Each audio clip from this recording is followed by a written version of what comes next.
नमस्कार, स्वागत है आपका। मैं हूं आपके साथ सपना दीपक मदेशिया। बुलेटिन का आगाज करेंगे।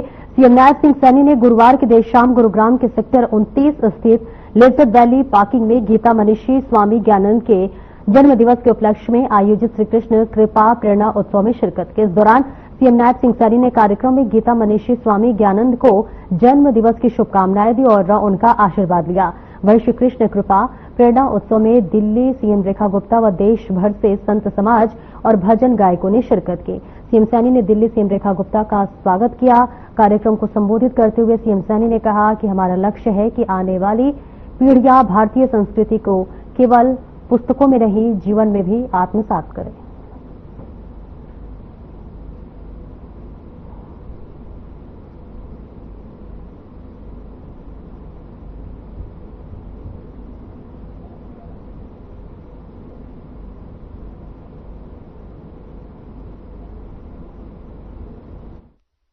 आप जैसे संतों के मार्गदर्शन में ही भारत ने सदा शांति सौहार्द को बढ़ावा दिया है और प्राचीन काल से ही पूरे संसार को अहिंसा का मार्ग दिखाया है।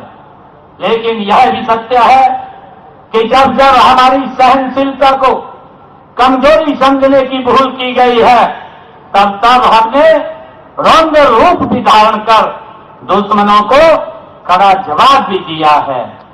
हाल ही में हम सब जानते हैं कि जो पहलगाम की घटना और जिसको ऑपरेशन सिंदूर, इस बात का ये प्रत्यक्ष परिणाम है कि आदरणीय प्रधानमंत्री नरेंद्र मोदी जी के नेतृत्व में हमारे बहादुर सैनिकों ने जिस साहस, निष्ठा और अनुशासन से ऑपरेशन सिंदूर को अंजाम दिया है, वह केवल एक सैन्य अभियान नहीं बल्कि यह हमारी राष्ट्रीय आत्मा की गरिमा का ये प्रतीक भी बन गया है।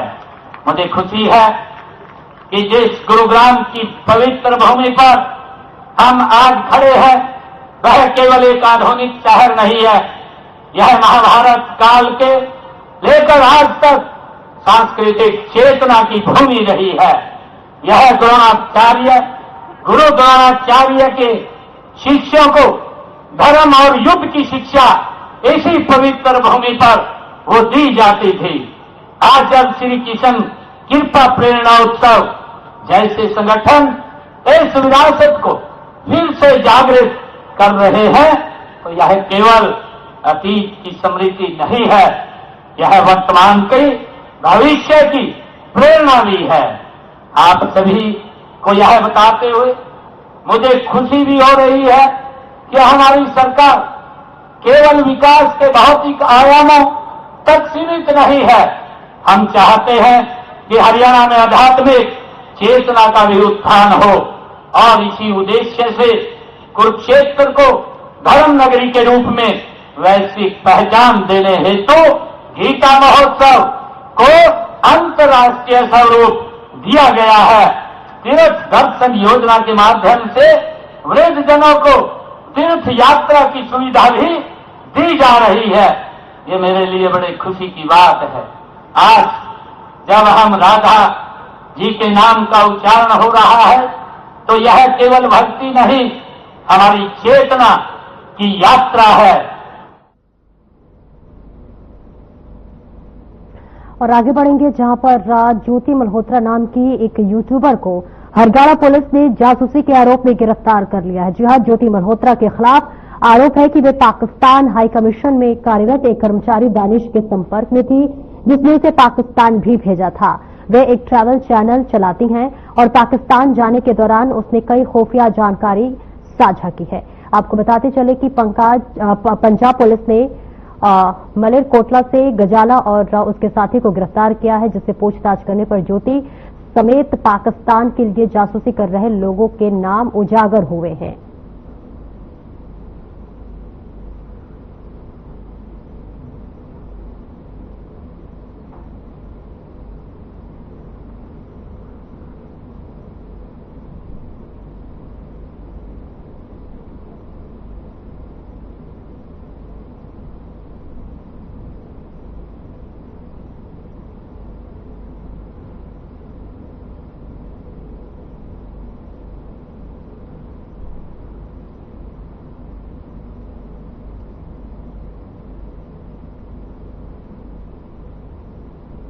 तो देखिए तस्वीरें आपको दिखा रहे हैं, ये वही ज्योति मल्होत्रा है जिनकी अब गिरफ्तारी हो चुकी है और बताया जा रहा है कि ये ब्लॉगर है और यात्रा से संबंधित वीडियोस जो है वो अपने यूट्यूब पर अपलोड करती है। लेकिन इस बीच देखिए इस हफ्ते एक संवेदनशील मामला जरूर निकलकर सामने आया, जिसके बाद ये पता चला कि पाकिस्तान से इनका कोई ना कोई संबंध है और जिस वजह से पाकिस्तान में ये भारत की कोई जानकारी उपलब्ध करा रही है, जिसके बाद से अब ये मामला बेहद गंभीर बना हुआ है।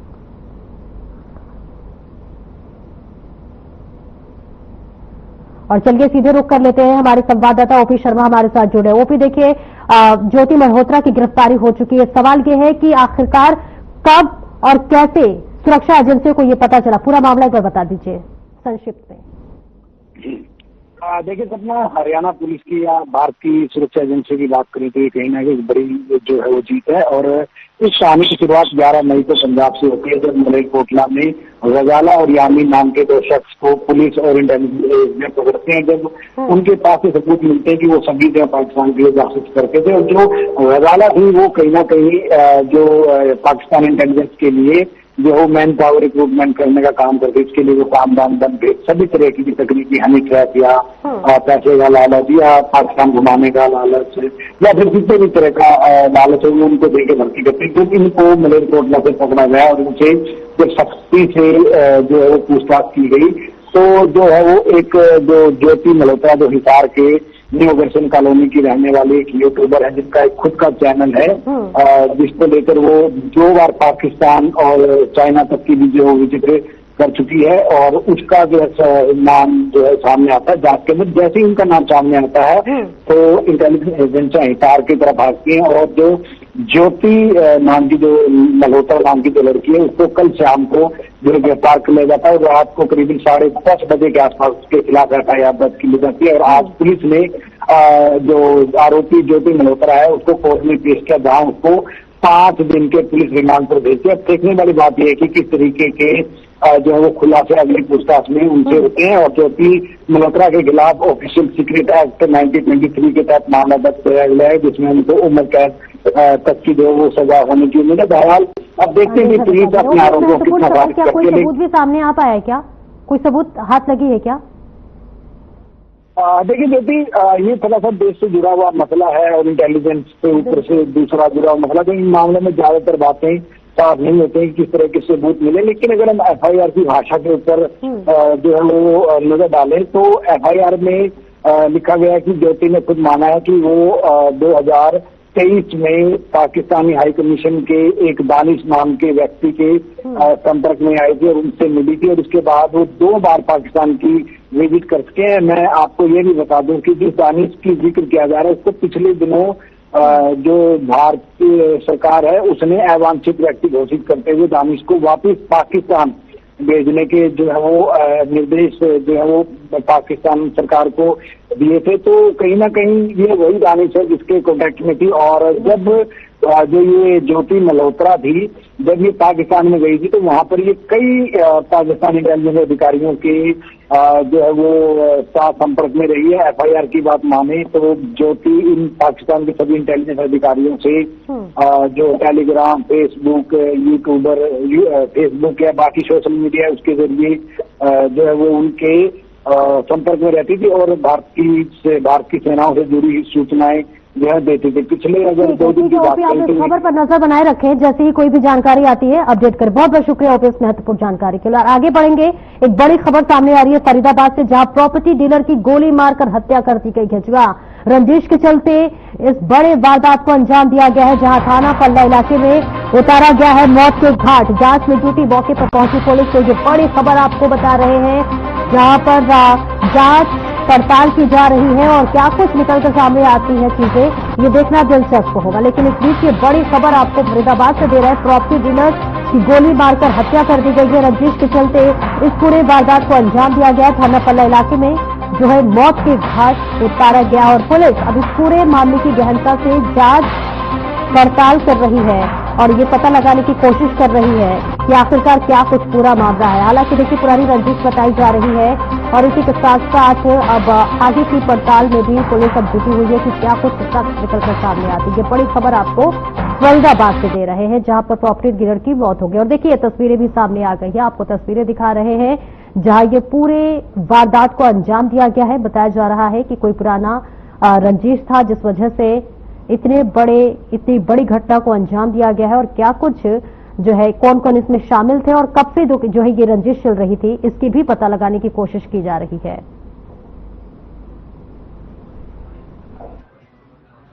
दो बंदे बताए जाते हैं, आकाश और छोटी सी क्लास में थी जी उनकी, कोई गाली गलौज से छोटी सी गाली गलौज से रात में 12:30 बजे तक। पुलिस को सूचना दे दी? सूचना पुलिस मौके पे पुलिस ही लेके गई थी। पुलिस लेके गई? 2 लोग हैं फिलहाल, उन्होंने गोली मारी। नहीं दोस्त नहीं, जो भी है उनकी क्लास में हुई थी।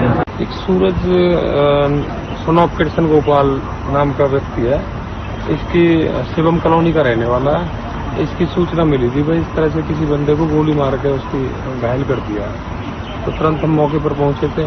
अपना रात की बात है, रात करीब 12:30 बजे।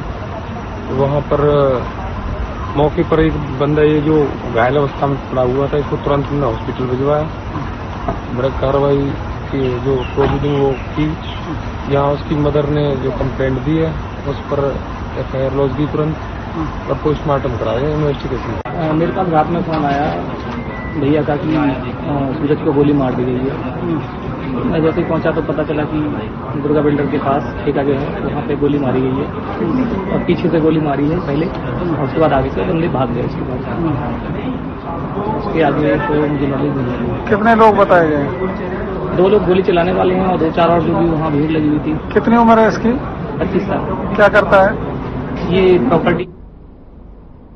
और पाकिस्तान के खिलाफ मुख्य कार्रवाई करते हुए ऑपरेशन सिंदूर की सफलता के बाद अपने वीर जवानों के जज्बे और हौसले को सलाम करने के लिए शनिवार को नूह में नई अनाज मंडी से गौशाला तक महिलाओं के नेतृत्व व जिलाध्यक्ष सुरेंद्र सिंह पिंटू की अध्यक्षता में बीजेपी कार्यकर्ताओं ने नूह विधानसभा की तिरंगा यात्रा निकाली गई। और तिरंगा यात्रा में प्रमुख रूप से बीजेपी अल्पसंख्यक मोर्चा के राष्ट्रीय उपाध्यक्ष चौधरी जाकिर हुसैन, पूर्व विधायक आदि के अलावा हजारों कार्यकर्ता मौजूद रहे। तिरंगा यात्रा निकालने के बाद वरज के वरिष्ठ नेता चौधरी जाकिर हुसैन ने कहा है कि हर भारतीय के दिल में तिरंगे का मान और देशभक्ति की भावना को प्रबल करने का ये अवसर गर्व और सम्मान से भरा रहा।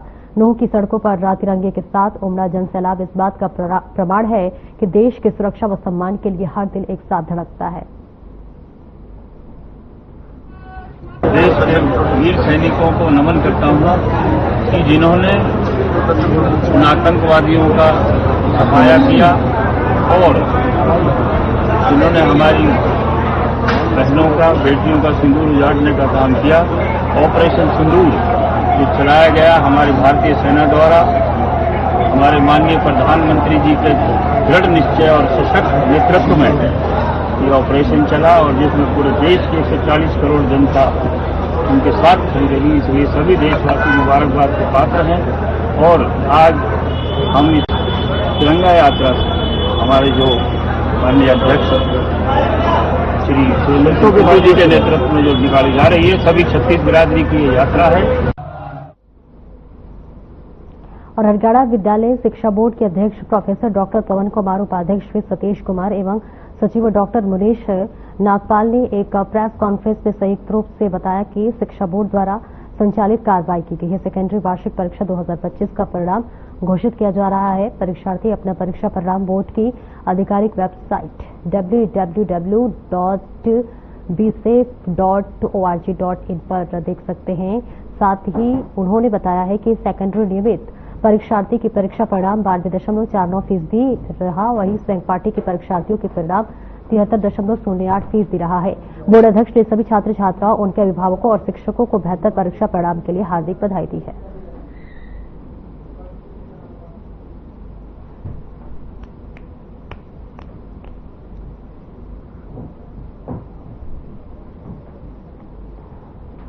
और आगे बढ़ेंगे जहां स्टार भारतीय भाला फेंक खिलाड़ी नीरज चोपड़ा कल 2025 दोहा डायमंड लीग पुरुष भाला फेंक स्पर्धा में दूसरे स्थान पर रहे। 90.23 मीटर के रिकॉर्ड तोड़ने के बावजूद नीरज की जर्मनी के जॉल्वेन वेबर के पीछे रहना पड़ा और जिन्होंने 91.06 मीटर के अंतिम थ्रो से सबको चौंका दिया।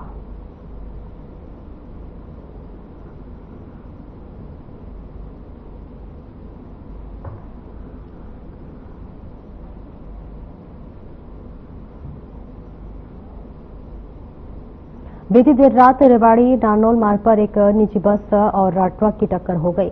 इस हादसे में एक की मौत और 1 दर्जन से करीब यात्री घायल हो गए हैं, जिन्हें रेवाड़ी के ट्रॉमा सेंटर और अलग अलग निजी अस्पतालों में भर्ती करवाया गया है, जहां कुछ की हालत गंभीर बताई जा रही है। जानकारी के अनुसार बीते शुक्रवार देर रात एक निजी बस रेवाड़ी से नारनौल जा रही थी।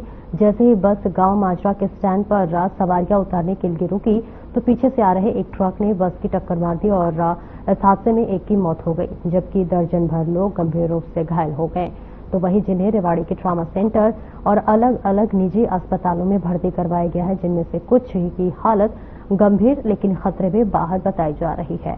वहीं हादसे में मरने वाला शख्स दिल्ली पुलिस का जवान बताया जा रहा है। बहरहाल पुलिस मामले की जांच कर रही है।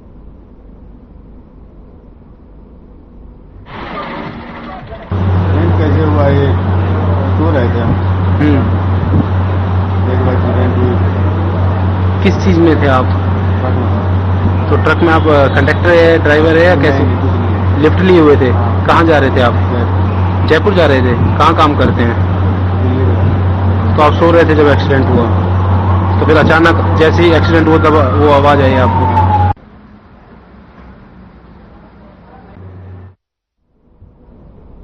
फरीदाबाद के बल्लभगढ़ बस अड्डा चौकी और ट्रैफिक पुलिस ने मिलकर यातायात नियमों की अवहेलना करने वाले वाहन चालकों के खिलाफ चलाए गए अभियान के तहत ट्रैफिक नियमों की अनदेखा करने वाले गैर जिम्मेदार चालकों के खिलाफ कार्रवाई कर चालान काटे हैं और साथ ही बिना डॉक्यूमेंट्री के चलने वाले वाहनों को इंपाउंड किया है।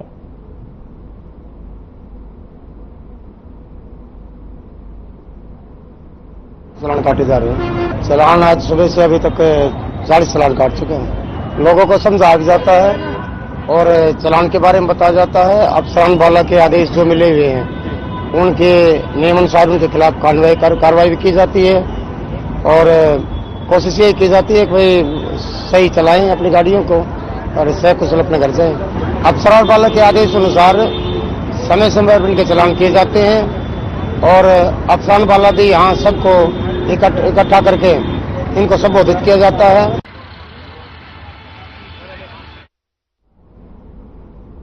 खबर रतिया से, जहां पर एक ट्रक चालक रोड के बीच में ट्रक को रोककर चिट्टे का इंजेक्शन लगा रहा था, जहां जिसे लोगों ने घेर लिया और पुलिस को बुला लिया। वहीं मौका पाकर ट्रक चालक ट्रक छोड़कर मौके से भागने की फिराक में था, लेकिन लोगों ने उसे पकड़ लिया और पुलिस के हवाले कर दिया। वहीं मौके से पहुंची पुलिस को ट्रक की तलाशी के दौरान चिट्टे से भरा 2 इंजेक्शन मिला और मामले की पूछताछ के लिए पुलिस ट्रक चालक को अपने साथ ले गई।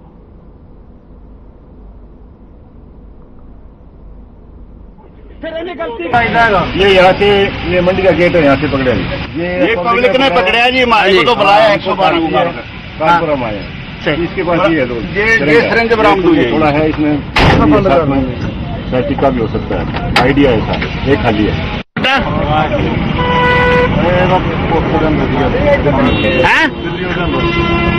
दिल्ली लेना बेचता भी है के लाने 2 साल कितने रोज लाना है? फिर गड्डी चलाने क्यों लाना है? अच्छा कितनी जल्दी कितनी करोड़ मिलती नहीं थी। हाँ हमने भी क्या गाड़ी आ रही है, ब्रेक मारे गाड़ी वाला बच गया बेचारा। हाँ फिर देखे नशे में है तो टिक्का लगा रहे। हाँ टिक्के लगाए हमने, फिर ये इसने गाड़ी को दूसरी हमने रोक लिया। 112 में फोन कर दिया। क्या था टीका, किस चीज का लगा रहा था? जो नशे वाला तो भी टिक्का लगा रहा था जी।